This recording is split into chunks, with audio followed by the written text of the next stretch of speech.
Funding alternatives, loans, and BLOCs. Full disclaimer on this one before I drop them. I'm not the biggest fan of like fintech companies, but the reason why I'm going to give you guys the ones that I do have is because some of us have a bit more cash flow that we can work with.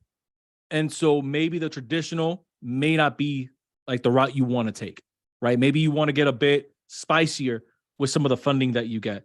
And so I'm first going to talk about merchant cash advances. I'm not sure about you guys. I've taken advances before.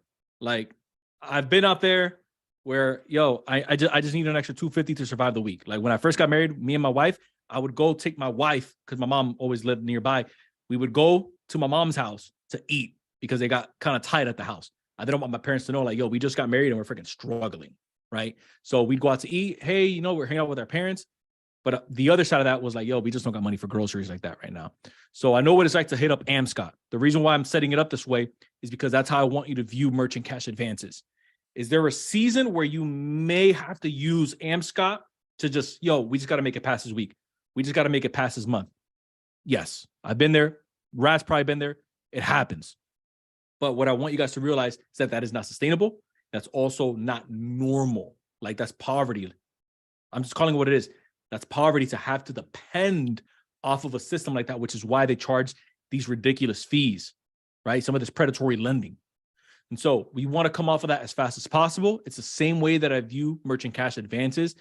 Is it something that people use to, again, get an advance on some of the money that they get so they can keep the lights on? Yes, but I want the same day or the same week cash advances that you are trying to get out of, or just I gave you the PTSD. Like, damn, I remember those days when I was struggling. I had to get those cash advances so I can ride my next checkout. Is the same way that I want you to view a merchant cash advance. This is a Band-Aid. This is not a cure. I'm going to give you a Band-Aid. It's a bridge loan. It's a short-term bridge loan. It's to get you out of a bind. It's a cash influx. It's a debt weapon. It does have a purpose, but it's a purpose, but it's not sustainable. Is what we're getting to. It's not sustainable. The stuff that I gave you is sustainable. Traditional banks is more sustainable than a merchant cash advance. And so you're looking at one right now in real time. Screenshot from this morning. This is directly from Stripe. A $20,000 advance is going to cost you a 10% loan fee. So watch the math on this. That's 10%. Funding company time. That's funding company money right there. 10%. That's 10%. 10%. But watch this. There's 12% of the sales on future sales thereafter that I'm making in order to be able to repay the total 20% that they're charging me. Bro, that essentially is, I know that we're not supposed to add percentages. Like they taught us not to add percentages in school. That's 22% off my margins. And so if I went from operating a 50% margin business, I'm now down to, if we're taking 20 off the rip, I'm down now to 30% margins. That's why I say this isn't sustainable, because now you're having to cut having another hire. Now you're having to cut maybe adding another product distribution. Now you're having to cut, I can't run ads this month because I got to pay for this merchant cash advance. So I want you guys to see this exactly what it's for, which is why I wanted to show you a snapshot in real time of how it breaks down. It's painted very pretty, but it's very nasty, especially when you start. And this is a nice merchant cash advance. This is by Stripe. This is actually lenient.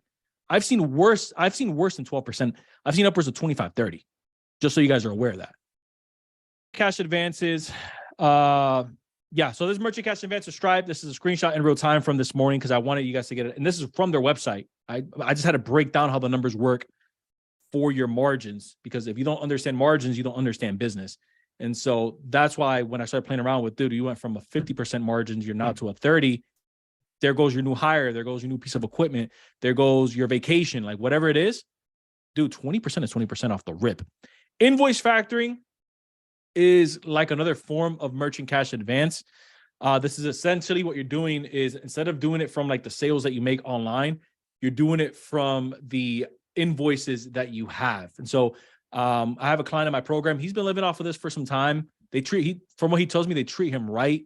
So he's in trucking. And so from the invoices that he's pretty much going to be clearing, he sells that out to essentially a third party, which is a factoring company. And then what they do is they'll give him pretty much a front. And so they'll front him, because he's been with them for some time, 90%. And then of that 90%, the other pretty much 10% gets paid out. So I'll show you what I mean, because you have to see it in real time. And so the way that it works is, let's say that you get an invoice from a customer, right? So for some of us that are service-based businesses, or if you have trucking and you get paid like off of an invoice type of thing, you then submit that invoice. So let's say for $1,000 over to that third-party company that's, going to do the invoice factoring for you. They're then going to give you 80 to 90% as an advance. So let's say of $1,000, working with round numbers, they're going to give you $800 back to you. Here, this is for you, Mr. and Mrs. Business Owner, $800. The invoice is then going to get paid. The amount owed is going to get paid from your customer over to that third-party company. Once that total is collected, they'll then release whatever's owed on it. So let's say if you had, let's say it was 90% that they gave you. Actually, let's still work with the 80%. The $800, once that invoice is completely met, you're still owed 20%. But typically they'll shave off 3 to, let's say, 5% off of the total amount of that invoice. So let's say a 5% fee off of the 1,000, you paid, what is that, Rad? $50. Again, working with round numbers. That would be essentially how invoice factoring would work. Now, it doesn't seem like it's, it doesn't seem like it's bad on the surface, but sometimes it comes with other fees attached to it. Sometimes it's 10%, sometimes it's 10%, sometimes it's 15%. I'm just working off of 5% because it's easy math. So 10% off of $1,000 invoice is $100. 10% off of 1,000, off of 10,000 is $1,000. Some of this stuff adds up really quickly. And again, that's not including some of the more processing fees that they have. That's just a fee on the invoice. They also have processing fees on the back end. And so I just want to give you guys, again, different funding options. But in my opinion, it's not the way that I would want you to completely run your business. It's just something that, again, these are band-aids that you want to pay attention to. Now, I do have some different funding options for you guys. So if your business is listed on here, real estate investing agency, so consulting, media, marketing. So that would be more of like what I'm involved in. We got business services, general contractors. So think construction, retail, plumbing, electric, like whatever is on there. I'm going to give you guys a few different alternatives. But again, keep in mind with some of these, some of the payments are going to be depending on your business. So I know this question is going to come up. Irv, how are the payments set up? It's going to be different from what we saw at the banks. So usually with traditional banks, those payments are monthly schedules, right? So whatever I draw from the business line of credit, I just pay an interest on whatever I draw from it. And then that payment isn't due until the following month. So it's almost like a credit card. That's how I want you to think about it. With some of these options that I'm going to give you, some of these are going to be daily, weekly, and monthly payments that need to be made. So wanted to first preface that before we go into it, because I believe, in full transparency. But I also wanted to give you guys some alternative financing that you guys can look into. The second part of that, or like part 2B, is that it's also going to depend off of where your credit is and where your cash flow is for your business and how strong your business establishment is. So if you're wondering, well, what's it going to be for me? I'm not the underwriter. And so you're going to have to file and submit the application in order for you to actually know what it's going to be. But I'm going to give you baselines like I've been giving you pretty much all night. So let's get to work. Lens Park. Business lines of credit, business term loans up to 150K. Now, again, the scope that I want you to look at it is these are more the fintech side. So again, full disclaimer on there. 6+ months in business is essentially where you want to be. 15K in monthly revenue. They're going to ask for basic things like bank statements. Now, bad credit is okay. The reason why bad credit is okay, because if you're looking at a business whose average monthly revenue is 15K, they're pumping about 150 to 170 a year. So they're doing pretty good in business, especially if they're above 6 months in business as well. Got to have a business bank account set up. No more than 5 insufficient fund days in any month. Bank rating is key. That's why these classes over the last couple of weeks all stacked on each other. So if you have more than 5 insufficient fund days, that means that your account's obviously gone into negative or overdraft. That's going to be a no-no. If you have more than 5 of those in a month, it's a no-go with this one. They offer equipment financing, working capital loans, construction, commercial real estate loans. Keep it moving. Capus, business term loans with these guys. So your business needs to have been established for at least 2 years, 625 on the FICO, 250 average for annual revenue. Again, we're playing around with some of the bigger stuff, which is why I wanted to give this, give some of these different funding options for you guys, because some of us carry some deeper pockets, right? We messed around with some of the stated doc stuff. Some of this stuff is we got to show a little bit of revenue coming in, right? So US-based businesses that operates for profit. So if you're a church, if you run maybe a daycare that's maybe for the community, this might not be the option for you. Equipment financing. So minimum requirements is $150,000 a year in revenue, 675 on the FICO, 3 years in business. And if you only have 1 year in business, then you can kind of bypass this section right here. But look where your credit needs to be. So, it's a trade-off like anything else we've been talking about today. That's what Capus. Capus continue. Healthcare financing. I got a couple med spa people in my program. I don't know if you guys have them too. Some of that stuff lands within like the healthcare space, chiropractors, things like that. And so sometimes that falls a little bit more into the higher risk category. And so it's cool because they cover it.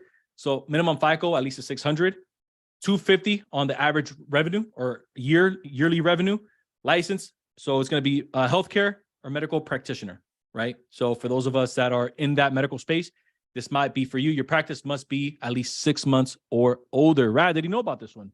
I didn't know about this, bro. I had no clue about this. This is big boy, big girl, funny e-commerce. This is real, like I'm gonna say this is real shit right here. Because this is Corey shit. This is Corey shit right here. Your practice got to be in place. This isn't like, oh, well, let me put this. No, they're gonna ask you for, hey, name of the practice. Did you pass the exam? Where did you grad? Like, they're gonna ask for all of it. So you can't play around with stuff like this. Yeah. So, anyways, business line of credit, 650 on personal credit score. You got to be established. You must have established business credit. So let's define that. At least an 80 on the Paydex score, at least an 80 on the Experian and Teller score. 2+ years in business, 180K average annual revenue. I added these guys, even though Cabbage isn't necessarily a Cabbage used to be a fintech. It's now American Express. But I added them here, even though American Express has taken them. So at that point, they're not a fintech. They're a full-blown underwritten by American Express, because you can get a business line of credit with American Express, no hard inquiry, especially if you're already in that database. I know that Rad did a full-blown call on American Express. So whatever he said on that call, go with that, because it's virtually everything that I'm going to say right now, which is what you see on your screen right here.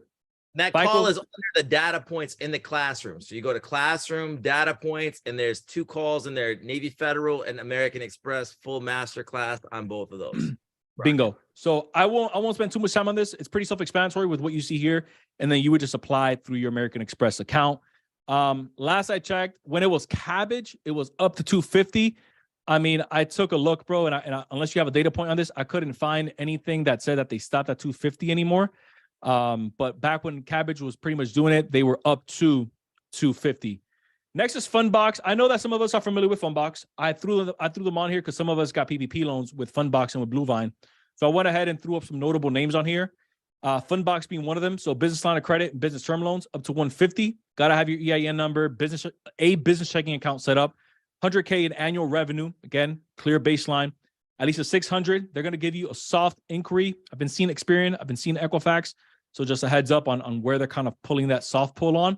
Got to be based out of the U.S. So if you plan on maybe doing a smoke shop based out of Bali, where you have dancing monkeys, that might not work. So we'll leave that up to Rad right there, because Rad is like the king of Bali. At least 6 months in business. So this one doesn't report to personal or business. I consider this more of a ghost account, which is pretty cool. And then upon approval, that's when you have that first draw. Remember, you get pre-qualified based off the soft pull, but upon the approval, that's when you get that single hard pull. So just something to keep in mind. I think it's an interesting data point that I wish that more banks did it that way, if I'm honest with you, bro, where they gave you a soft inquiry on the front end for the approval. And then once you decide to use the line, I think that would be brilliant. But, most banks don't operate that way. But when you're getting creative financing, they do. So Cardiff, working capital. Real quick, I got a question. Can you go back there for a second? Yeah. This one for Corey too. Hey, did you know that funding companies will take 10% of what you get for Fundbox? It's pretty much an MCA at the same time. Yeah. Or Divvy too. And Capital on tap. Yeah. Hashtag clowns. Keep going. My boy's coming from. We got Cardiff. So working business capital on this one. Again, 6 months in business, based out of the US, 10K monthly revenue. got to have a business account. For this one, FICO's a little bit lower, so 500 for them. So with them, essentially the way that it works, so where you see equipment quote for from a vendor, it's the same way that it works. If you guys have ever done any type of equipment financing, one of my classes is going through it right now, where he has 150K sitting from US Bank, but he has to identify the piece of equipment that he's going to buy. So pretty much get it quoted by the vendor or by the auction, whoever he's buying it from. He's buying a truck. So whatever that is. And then once you get that quoted, that's how they issue out the loan for these guys right here on the equipment finance side. So something that you want to pay attention to. But again, for the equipment finance, it's going to be startups. You're going to be good. 2+ years in business. So if you have at least, if you have 100K that you're generating, that's what you're going to need. But startups are okay. If again, and I should have put it here, if you have, should have put it on here, but if you have at least a 725 credit score, didn't have it on here. So kind of like insert it right here, 725 on the credit score. But if not, 2+ years in business, 100K plus needed in revenue coming in. So this is a little bit more credit based and revenue based if we're going off of the credit approval metric. NewTech. So this is a business term loan. So 10K to 10 mil, right? 10K to 10 mil. This is US based, again, operates for profit. So your business has to be operating for profit. Again, churches, small clinics that are operating maybe non-for-profit, heart goes to you, but this may not be the product for you. Existing business with at least 2 to 3 years of tax return. So this is a little bit more big boy stuff right here. Business repayment ability. So you have to be able to show, I want you to think of NewTech kind of like you would SBA. So you have to really be able to show when you're getting the funding with them, you have to really be able to show that you're going to be able to repay it back, right? They don't disclose what type of credit they look for. Played around with it, did a ton of research on them. Couldn't really find anything. Couldn't really find anything on my clients on like, hey, if somebody was at a 580, somebody else was at a 720. Like there was no like clear distinction on what was like the leading like credit score of what they needed to get approved, and then a profit and loss statement. BlueVine is one that we're probably familiar with because a lot of us took PPP loans with these guys. I think they also did EIDLs, if I'm not mistaken. But for sure, I know they did PPP loans. They were actually pretty good for PPP loans. I was actually really impressed with them in Womply. I think that they really did their thing during the pandemic. But anyways, with them up to $250,000, business on a credit, at least 175 annual revenue, or 10K on monthly revenue, 625 minimum personal credit score. So you want to be at least 6 months in business over a year. The odds dramatically increase for you. So business has to be in good standing, which I think kind of like is like a no-brainer, right? Kind of goes without saying. And then business is operating or incorporated in an eligible U.S. state. One of those, you guys are smart. Just hit up BlueVine, BlueVine.com, and just see, hey, does my business pop up? And you are good. And so the bypass with this is business is operating or incorporating in an eligible state. So keep that in mind when you're setting up some of those foreign entities. Next one that we got is, remember what we said earlier that I was going to bring them back up with SmartBids because they're the leading online platform for SBA loans.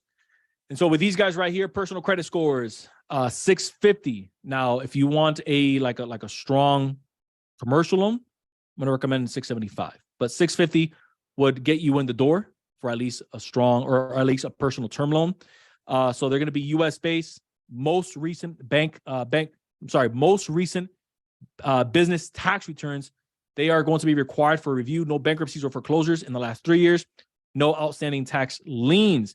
Now, again, they are the #1 pretty much facilitator for SBA loans under 350, which is who I gave you guys.